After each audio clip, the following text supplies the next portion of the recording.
வீடியோவில் நமக்கு வந்து ஃபேரடே லா பேஸ் பண்ணி ஒரு ப்ராப்ளம் வந்து சால்வ் பண்ண போகிறோம். இங்கே என்ன கொடுத்துருவாங்கன்னா, if a current of 0.5 ampere flow through a metallic wire for 2 hours. அப்போ ஒரு மெட்டாலிக் ஒயர் வந்து நமக்கு வந்து இருக்குது. இதில் நமக்கு என்ன பண்ணுறாங்கன்னா 0.5 ஆம்பியர் கரண்ட்டை வந்து பார்த்தீங்கன்னா 2 ஹவர்ஸ்க்கு நம்ம வந்து பாஸ் பண்ணுறாங்க. அப்போ கரண்ட்னா என்னது, எலக்ட்ரான் தான் இல்லையா? அப்போ எவ்வளோ எலக்ட்ரான் வந்து நமக்கு வந்து பாஸ் பண்ணிக்கலாம்னு சொல்லி கேட்டுக்கிறாங்க. அப்போ நம்ம என்ன பண்ணலாம், முதல்ல ஓவரால் சார்ஜ் வந்து நம்ம வந்து எவ்வளோன்னு வந்து கண்டுபிடிக்கணும்.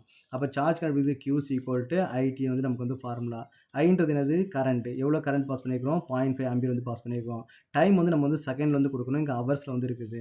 அப்போ ஹவர்ஸ் வந்து நீங்கள் 60ஆல் மல்டிப்ளை பண்ணிங்கன்னா மினிட்ஸ் வந்து கிடச்சிடும். மறுபடியும் அதை வந்து நீங்கள் 60ஆல் மல்டிப்ளை பண்ணால் செகண்ட் வந்து நமக்கு வந்து கிடச்சிடும். அப்போ இது எல்லாத்தையும் நமக்கு வந்து மல்டிபிகேஷன் பண்ணும்போது நமக்கு என்ன இருக்குது, 3600 கூலும் வந்து நமக்கு வந்து கிடைக்குது. Is it correct? அப்போ மொத்தமாக ஓவரால் சார்ஜ் எவ்வளோ கிரியேட் ஆயிருக்குன்னா 3600 கூலும் வந்து நமக்கு வந்து கிரியேட் ஆயிருக்கும்.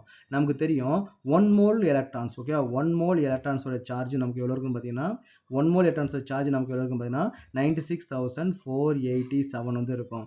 அப்போ 1 மோல் எலக்ட்ரான்றது என்னது, 6.023 × 1023 இல்லையா?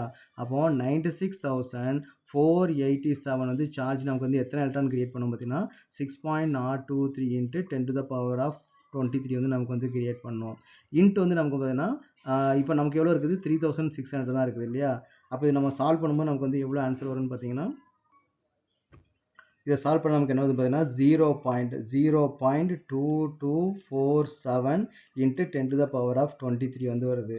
அப்போ which is equal நம்ம இது எப்படி எழுதிக்கலாம்னு பார்த்தீங்கன்னா 2.247 × 1022 எலக்ட்ரான்ஸ் வந்து நமக்கு வந்து அங்கே வந்து பாஸ் பண்ணிக்குது. இப்படி நம்ம வந்து கால்குலேட் பண்ணலாம். இல்லை நம்ம என்ன பண்ணலாம், டோட்டல் நமக்கு இது எவ்வளோ கிரியேட் ஆயிருக்குது, 3600 கூலும் வந்து நமக்கு வந்து கிரியேட் ஆயிருக்கு இல்லையா? இது நமக்கு வந்து அனதர் மெத்தட், ஓகேவா? அப்போ ஒரு எலக்ட்ரானோட சார்ஜ் நமக்கு எவ்வளோன்னு பார்த்தீங்கன்னா 3600 கூலும் வந்து நமக்கு வந்து ஜென்ரேட் ஆயிருக்குது.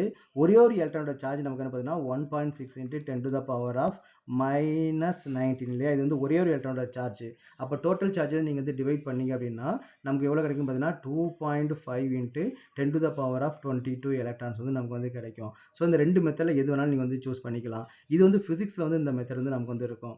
அப்போ டோட்டல் சார்ஜ் டிவைட் பை ஒரு எலக்ட்ரானோட சார்ஜாக நீங்கள் டிவைட் பண்ணீங்கன்னா டோட்டல் நம்பர் ஆஃப் எலக்ட்ரான்ஸ் வந்து நமக்கு வந்து கிடைச்சிரும்.